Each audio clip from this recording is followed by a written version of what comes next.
Hi everyone, ನಾನು ನಿಮ್ಮ ಸಂದರ್ಶಿನಿ ಸ್ವಾಮಿ. ಬಯಸದೇ ಬಂದೆ ಕಥೆಯ ಮುಂದುವರೆದ ಭಾಗ. ಅದಕ್ಕೂ ಮೊದಲು ನನ್ನ ಕಥೆಗಳು ನಿಮಗೆ ಇಷ್ಟವಾಗಿದ್ದರೆ ತಪ್ಪದೆ ಕಮೆಂಟ್ ಮಾಡಿ, ಲೈಕ್ ಮಾಡಿ, ಶೇರ್ ಮಾಡಿ. ಹಾಗೆ ನನ್ನ ಚಾನಲ್ಗೆ ಹೊಸಬರಿದ್ದರೆ ಸಬ್ಸ್ಕ್ರೈಬ್ ಆಗಿ ಪಕ್ಕದಲ್ಲಿರುವ ಬೆಲ್ಲೈಕನ್ನ ಕ್ಲಿಕ್ ಮಾಡಿ. ಇದರಿಂದ ನನ್ನೆಲ್ಲ ಕಥೆಗಳ ನೋಟಿಫಿಕೇಶನ್ ನಿಮಗೆ ಸಿಗುತ್ತೆ. ಸೊ ಬನ್ನಿ ಕಥೆಯ ಮುಂದುವರಿದ ಭಾಗನ ನೋಡೋಣ. ಎಪಿಸೋಡ್ 39. ಇಂದಿನ ಸಂಚಿಕೆಯಲ್ಲಿ ವಿಕಾಸ್ ಚಂದು ಕೈ ಹಿಡಿದು, ಆದರೆ ನಾನು ಮಾತ್ರ ನಿನ್ನ ಬಿಟ್ಟು ಯಾರಿಗೂ ಕೊಟ್ಟಿಲ್ಲ, ಪ್ರಾಮಿಸ್ ಎಂದು ತನ್ನ ತಲೆ ಮೇಲೆ ಕೈ ಇಟ್ಟು ಹೇಳ್ತಾನೆ. ಚಂದು ಮಾತ್ರ ಏನು ಮಾತಾಡದೆ ಸುಮ್ಮನೆ ಕೂತಿದ್ಲು. ಅಯ್ಯೋ ಗಣಪ, ಎಲ್ಲ ಸರಿ ಹೋಗುತ್ತೆ ಅಂತ ಎಲ್ಲ ಹೇಳಿದ್ರೆ ಹೊಸ ಪ್ರಾಬ್ಲಮ್ ಶುರು ಮಾಡಿಬಿಟ್ಟಿಯಲ್ಲಪ್ಪ. ಪ್ಲೀಸ್ ನಿಮ್ಮ ಹುಡುಗಿಗೆ ಹೇಳು, ಐ ಆಮ್ ಸ್ಟಿಲ್ ಪ್ಯೂರ್ ಅಂತ ಎಂದು ಜೋರಾಗಿ ಹೇಳ್ತಾನೆ ವಿಕಾಸ್. ಮುಂದೆ ಅವನ್ ಮಾತು ಕೇಳಿದ ಚಂದು ಹಾ ಎಂದು ಮುಖ ಚಿಕ್ಕದ್ ಮಾಡಿ, ನೀವ್ಯಾಕೆ ನನ್ನ ಗಣಿನ ಅಡ್ಡ ತೊರೆದು? ಅವನು ಯಾವಾಗ್ಲೂ ನನ್ನ ಪರ ಅಷ್ಟೇ, ನೀವು ಬೇರೆ ನೋಡ್ಕೊಳ್ಳಿ ಎಂದಳು ಚಿಕ್ಕ ಮಗು ತರ. ಅದ ನೋಡ್ದ ವಿಕಾಸ್ ನಗುತ್ತಾ, ಈ ತರ ಮಾತಾಡಿದ್ರೆ ನಗು ಬರಲ್ವಾ, ನಕ್ರೆ ಬೈತ್ಯಾ ಎಂದು ಅವಳ ಬಳಿ ಕೂತು, ಚಂದು ನಿಜವಾಗ್ಲು ನಾನು ಅವಳ ಜೊತೆ ಫಿಸಿಕಲಿ ಮೂವ್ ಆಗಿರ್ಲಿಲ್ಲ, ಪ್ರಾಮಿಸ್ ಬಿಲೀವ್ ಮೀ ಎಂದು ಹೇಳಿ ಅವಳ ಮೇಲೆ ನಿಜಕ್ಕೂ ಲವ್ ಆಗಿರ್ಲಿಲ್ಲ ಕಣೆ. ನಿನ್ ಜೊತೆ ಇದ್ದಾಗ ನಿಜಕ್ಕೂ ಎಲ್ಲ ಹೊಸದು. ನೀನ್ ಬಿಟ್ಟು ಹೋದಾಗ ನಾನು ಅನುಭವಿಸಿದ ನೋವನ್ನ ಅವಳು ಬಿಟ್ಟು ಹೋದಾಗ 1% ಕೂಡ ಫೀಲ್ ಆಗ್ಲಿಲ್ಲ, ನಿಜ ಚಂದು ಎಂದ. ಚಂದು ಏನು ಮಾತಾಡದ್ದು ನೋಡಿ ಮತ್ತೆ ವಿಕಾಸ್, ಚಂದು ಅವಳು ಮುತ್ತು ಕೊಟ್ಟಿದ್ದಾಳೆ, ಆದ್ರೆ ನಾನು ಯಾವತ್ತೂ ಕೊಟ್ಟಿಲ್ಲ ಅವಳಿಗೆ ಅಲ್ಲ, ಇನ್ಯಾರಿಗೂ ಇಲ್ಲ.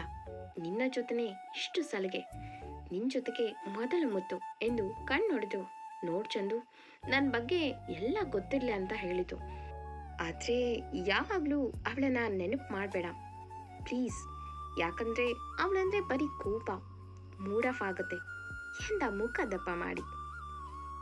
ಕೆಂದು ಚಂದು ಮುಖ ನೋಡಿ ಮತ್ತೆ, ಇನ್ಯಾವತ್ತು ನಮ್ಮಿಬ್ಬರ ಮಧ್ಯೆ ಯಾರು ಬರಲ್ಲ, ಬರೋಕ್ಕೂ ನಾನು ಬಿಡಲ್ಲ ಎಂದು ಮತ್ತೆ ಏನಾದ್ರೂ ಕೇಳೋದಿದ್ಯಾ ಎಂದ ಅವಳನ್ನೇ ದಿಟ್ಟಿಸಿ ನೋಡುತ್ತ.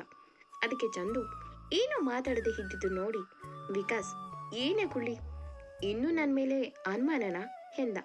ಚಂದು ಅದು ಏನಿಲ್ಲ, ಮನೆಗೆ ಹೋಗೋಣವಾ ಎಂದಳು. ಅವಳ ಮಾತು ಕೇಳಿದ ವಿಕಾಸು ಸ್ವಲ್ಪ ಸಮಯ ಸೈಲೆಂಟ್ ಹಾಕೋತು. ಓಕೆ ಹೋಗೋಣ, ಆದರೆ ಇನ್ನೂ ಸ್ವಲ್ಪ ಟೈಮ್ ಇಲ್ಲೇ ಕೂತು ಹೋಗೋಣ ಅಂದ. ಚಂದು ಮಾತ್ರ ತನ್ನದೇ ಆದ ವಿಚಾರವನ್ನು ತಲೆಯಲ್ಲಿಟ್ಕೊಂಡು ಯೋಚಿಸುತ್ತಾ ಓಕೆ ಎನ್ನುವ ಹಾಗೆ ತಲೆ ಆಡಿಸಿದ್ಲು.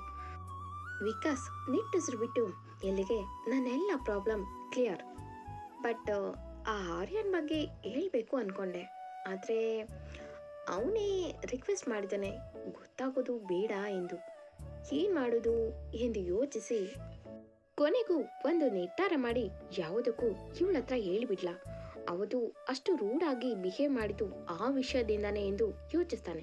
ಚಂದು ಅದು ನಾನೇನು ಹೇಳ್ತೇನೆ, ಆದರೆ ಅದು ನಿನ್ನಲ್ಲೇ ಇರಲಿ ಸರಿನಾ, ಯಾಕಂದರೆ ನಮ್ಮಿಬ್ಬರ ಮಧ್ಯೆ ಯಾವ ಸೀಕ್ರೆಟ್ ಇರಬಾರ್ದು, ಅದಕ್ಕೆ ಹೇಳ್ತಿದ್ದೀನಿ ಎಂದ ವಿಕಾಸ್.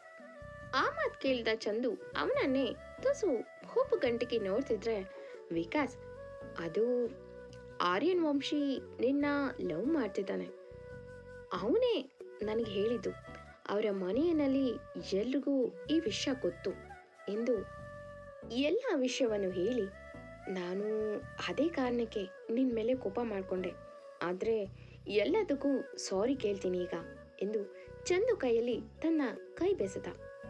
ಈ ಮಾತು ಕೇಳಿದ ಚಂದುಗೆ ಹೊಸದು ಆಶ್ಚರ್ಯವಾಗಿ ಕೇಳುತ್ತಾ, ಅಂದರೆ ಅವತ್ತು ಇವರು ಕೋಪ ಮಾಡ್ಕೊಳ್ಳೋಕ್ಕೆ ಅವರೇ ಕಾರಣನ? ಓ ಗಾಡ್, ಆ ಯಪ್ಪನ ಮನಸ್ಸಲ್ಲಿ ಇಂಥ ಒಂದು ಯೋಚನೆನಾ, ಇಂಥ ಒಂದು ಥಿಂಕಿಂಗ್ ಇದೆ ಅಂದರೆ ದೂರ ಇರ್ತಾನೆ, ಏನೋ ಅಪ್ಪನ ಫ್ರೆಂಡ್ ಮಗ ಅಂತ ನಗುತ್ತಾ ಮಾತಾಡ್ತಿದೆ, ಆದರೆ ಬೇಡಪ್ಪ, ಯಾಕೆ ಬೇಕು ಗಣಿ, ಎಲ್ಲಿರೋ ಹೊಸ ಬರೀ, ನಾವು ದೂರ ಇದ್ದರೆ ಒಳ್ಳೆಯದು ಎಂದು. ಸಾರಿ, ನನಗೆ ಇದೆಲ್ಲ ಗೊತ್ತಿರಲಿಲ್ಲ, ಆದರೆ ಪ್ರಾಮಿಸ್ ನನ್ನ ಮನಸ್ಸಲ್ಲಿ ಅವರೊಬ್ಬ ಬ್ರದರ್ ಥರ ಅಂತ ತಿಳಿದು ಮಾತಾಡ್ತಿದ್ದೆ ಎಂದಳು ಚಂದು ವಿಕಾಸ್ ಕಡೆ ನೋಡಿ.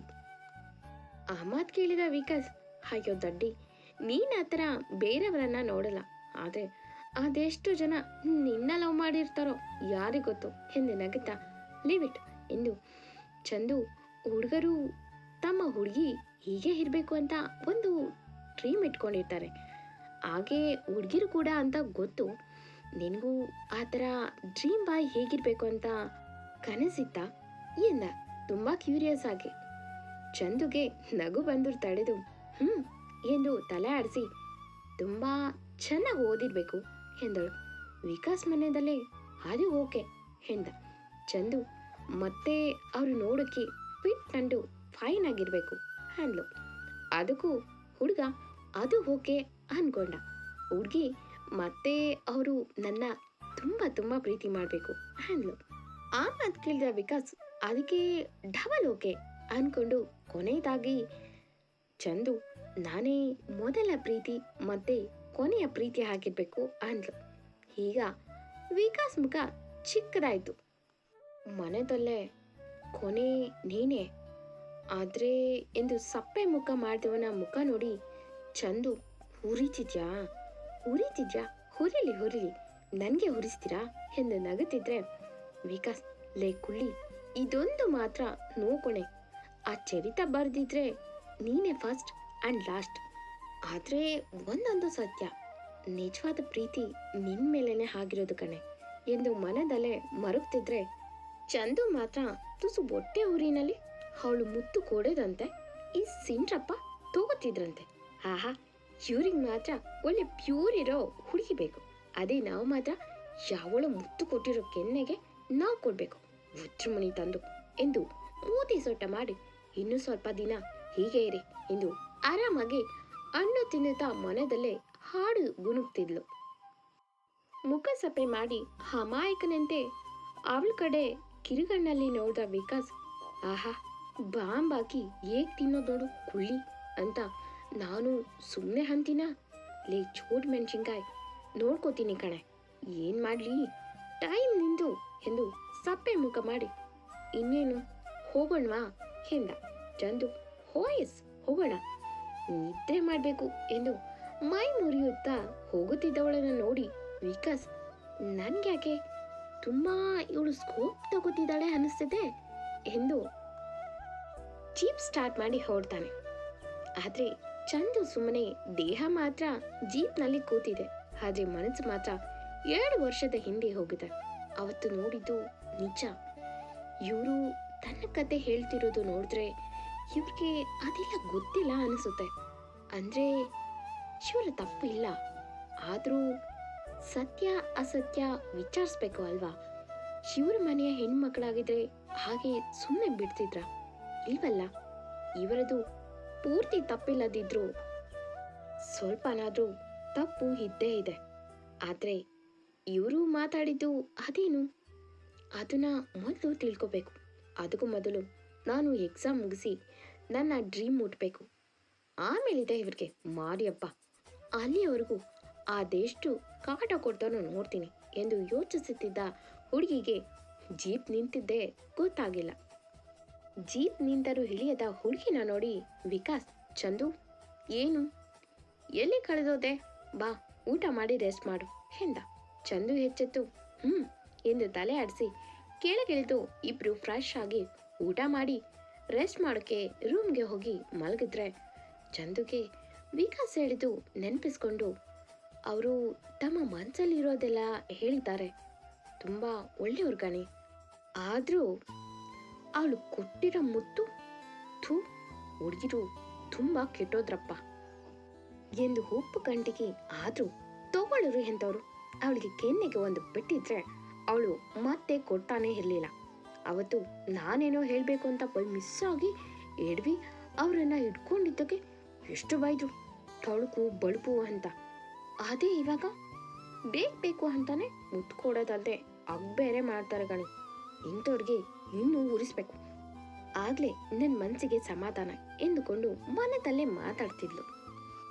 ಆದ್ರೆ ಅದೇ ಸಮಯಕ್ಕೆ ವಿಕಾಸ್ ಗಾಢ ನಿದ್ರೆಯಲ್ಲಿ ಚಂದು ಮೇಲೆ ಕೈ ಹಾಕಿದ್ರೆ ಚಂದು ಇದೊಂದು ಬೇರೆ ಕಲ್ತಿದ್ದಾರೆ ಎಂದು ಕೈ ಎತ್ತೋಕೆ ನೋಡಿ ಆಗದೆ ಅವನ ಕಡೆ ತಿರುಗಿ ಅವನ ಮುಖವನ್ನ ನೋಡಿ ಹೌದು ಗಣಿ, ನಾನು ಹೇಗೆ ಇರಬೇಕು ಅಂದ್ಕೊಂಡಿದ್ನೋ ಹಾಗೆ ಇದ್ದಾರೆ. ಒಳ್ಳೆ ಹೀರೋ ಥರ. ಕೋಪ ಇತ್ತು, ಆದರೆ ಈಗ ಗೊತ್ತಿಲ್ಲ, ಕಡಿಮೆ ಮಾಡಿದ್ದಾರೆ ಅನಿಸುತ್ತೆ. ಪ್ರಪೋಸ್ ಮಾಡಿದಾಗಿಂದನೂ ನನ್ನ ಮನಸ್ಸು ತುಂಬ ಡಿಸ್ಟರ್ಬ್ ಆಗಿದೆ. ಯಾಕೆ ನಾನು ಇವರನ್ನ ಇದು ಕಣ್ ತುಂಬಿಕೊಂಡ್ಳು. ಮರುಕ್ಷಣ ತನ್ನ ಕಣ್ಣೀರು ಒರೆಸಿ ಮದುವೆ ಆದಮೇಲೆ ಎಲ್ಲ ಹುಡುಗಿರು ತಮ್ಮ ಗಂಡನ ಜೊತೆ ಹೇಗೆಲ್ಲ ಇರಬೇಕು ಅಂತ ಆಸೆ ಪಡ್ತಾರೆ. ಹಾಗೆ ನಾನು ಆಸೆ ಪಟ್ಟಿದ್ದೆ. ಏನು ಗೊತ್ತಾ, ನನ್ನ ಗಂಡ ನನ್ನ ತುಂಬ ಪ್ರೀತಿ ಮಾಡಬೇಕು. ನನಗೆ ನೋವು ಅಂದರೆ ಸಾಕು, ಅವರು ನಮ್ಮಮ್ಮ ನೋಡ್ಕೊಳ್ಳೋ ಥರ ನೋಡ್ಕೋಬೇಕು. ಎಲ್ಲದಕ್ಕಿಂತ ಹೆಚ್ಚಾಗಿ ನನ್ನ ಮೇಲೆ ನಂಬಿಕೆ ಇಡಬೇಕು. ಹೀಗೆ ಹೀಗೆ ಕಷ್ಟ ಸುಖದಲ್ಲಿ ಇಬ್ಬರು ಜೊತೆ ಇರಬೇಕು. ನಾನು ಹೇಗೆ ಇದ್ದೀನೋ ಹಾಗೆ ಅವರು ಸ್ವೀಕಾರ ಮಾಡಬೇಕು. ಇವ್ರಿಗಾಗಿ ನಾನು ಬದಲಾಗಲ್ಲ. ನನ್ನ ತುಂಟತನನ, ನನ್ನ ಜಗಳ ಎಲ್ಲನೂ ಅವರು ಒಪ್ಪಿ ನನ್ನ ಜೊತೆ ಇರಬೇಕು ಅಂತ. ಆದರೆ ನೀವು ಮೊದಲೇ ನನ್ನ ಮನಸ್ಸನ್ನು ಹೊಡೆದು ಈಗ ಪ್ಯಾಚಪ್ ಮಾಡೋಕ್ಕೆ ಬಂದಿದ್ದೀರಾ ಎಂದುಕೊಂಡು ಬೇಸರದಲ್ಲೇ ವಿಕಾಸ್ ಮುಖ ನೋಡ್ತಾ, ಏನೇ ಕಷ್ಟ ಬಂದರೂ ಹೆಣ್ಮಕ್ಳೇ ಸಹಿಸ್ಕೋಬೇಕು, ನಾವೇ ಕಾಂಪ್ರಮೈಸ್ ಆಗಬೇಕು, ಇದೇ ಅಲ್ವಾ ಎಲ್ಲರೂ ಹೇಳೋದು ಅಂತ ಯೋಚಿಸಿ ನಿಮ್ಮನ್ನ ನಾನು ಕ್ಷಮಿಸ್ಬೇಕಾ, ಯಾವುದೇ ಪನಿಷ್ಮೆಂಟ್ ಇಲ್ಲದೆ ಎಂದಳು.